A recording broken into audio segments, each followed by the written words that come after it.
شروع اللہ کے نام سے جو بڑا مہربان نہایت رحم کرنے والا ہے۔ اسلامی ریاست کیسی ہوتی ہے؟ اسلامی ریاست کیسی ہوتی ہے؟ اسلامی جمہوریہ پاکستان میں رہتے ہوئے آپ لوگوں نے کبھی یہ سوچا ہے کہ اسلامی ریاست کیسی ہوتی ہے؟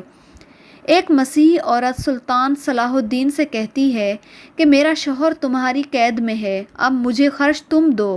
سلطان اس جنگی قیدی کو آزاد کر کے دونوں کو گھر تک پہنچنے کا خرچہ دے کر رخصت کر دیتا ہے۔ اسلامی ریاست کیسی ہوتی ہے؟ ایک غیر مسلم عمر بن خطاب کے پاس آ کر یہ شکایت کرتا ہے کہ آپ کے گورنر عمر بن عاص کے بیٹے نے مجھے تھپڑ مارا ہے۔ عمر اس کے لیے گورنر اور اس کے بیٹے سے قصاص لیتے ہیں۔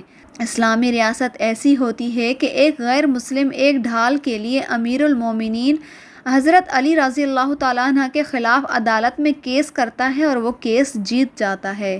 اسلامی ریاست ایسی ہوتی ہے کہ القدس کے فتح کے بعد صلاح الدین اور فوجی کمانڈر فدیہ میں ملنے والی رقم کو دشمن کے قیدی سپاہیوں کی آزادی پر یہ کہہ کے خرچ کر دیتے ہیں کہ یہ فقراء ہیں۔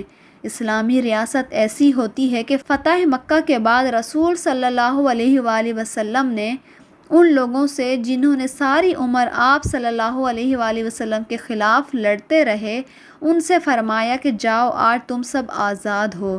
اسلامی ریاست ایسی ہوتی ہے کہ عمر بن خطاب کے زمانے میں حضرت علی مدینہ منورہ کے قاضی تھے۔ انہوں نے یہ کہہ کر اپنا استعفیٰ پیش کر دیا کہ اب لوگوں کے مابین کوئی مسئلہ ہی پیدا نہیں ہوتا تو قاضی کی ضرورت ہی نہیں۔ اسلامی ریاست ایسی ہوتی ہے کہ ساری ریاست میں صرف خلیفہ عمر بن عبدالعزیز کے علاوہ کوئی بھوکا نہیں سوتا تھا۔ اسلامی ریاست ایسی ہوتی تھی کہ عید کے دن ساری دنیا نئے کپڑے پہن کر باہر نکلتی تھی سوائے خلیفہ عمر بن عبدالعزیز کی بیٹی کے، جو نئے جوڑے کے لیے روتی تھی تو خلیفہ کہتے تھے بیٹی میرے پاس پیسے نہیں ہیں۔ اسلامی ریاست ایسی ہوتی ہے کہ 2000 کلومیٹر سے بھی زیادہ فاصلے سے ایک عورت خلیفہ کو مدد کے لیے پکارتی تھی تو خلیفہ فوراً ایک لشکر جرار لے کر اس خاتون کی مدد کے لیے نکلتا ہے اور اس کے لیے پورے شہر کو ملیا میٹ کر دیتا ہے۔ اور اسلامی ریاست ایسی ہوتی تھی کہ عمر بن عبدالعزیز کے زمانے میں منادی سڑک پر گھومتا ہوا آواز دیتا ہے کسی کو پیسے کی ضرورت ہے؟ کھانے پینے لباس حتیٰ کہ شادی کے لیے کوئی جواب نہیں دیتا تھا کیونکہ سب خوشحال تھے۔ اسلامی ریاست ہی سب سے ترقی یافتہ ریاست تھی۔ تمام تر نئے ایجادات یہیں سے سامنے آئے تھے۔ عربی زبان دنیا کی نمبر 1 زبان تھی۔